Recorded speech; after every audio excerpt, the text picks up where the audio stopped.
వింది బుర్రకి పొద్దున బ్రష్ వేయడం మర్చిపోయినట్టుంది. మీది అమాయకత్వానికి మాది ఆన్సర్ చెప్తుంది. మీది కూర్చున్న కొమ్మని మీదే నరుకుతుందని.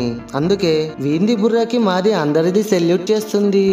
ఇది పనితనం చూసి మాకి కళ్ళు తిరుగుతుంది. బుర్ర హీటెక్కి పనితనం అని. ఇతనిది కొంచెం కొత్తగా ఆలోచించి ఇలా ఇల్లు కట్టినట్టుంది. వింది బుర్రని బీస్ట్ మోడ్ లో పెట్టి ఆకాశానికి అంతస్తు వేసింది. ఇంజనీరింగ్ ప్లానింగ్ చూసి జపాన్ వాళ్ళు సైతం జెండు బాంబు రాసుకుంటుంది. ఫ్రెండ్స్, మాది వీడియో మీకు నచ్చితే మీది మాకు లైక్ చేసి సబ్స్క్రైబ్ చేస్తుంది.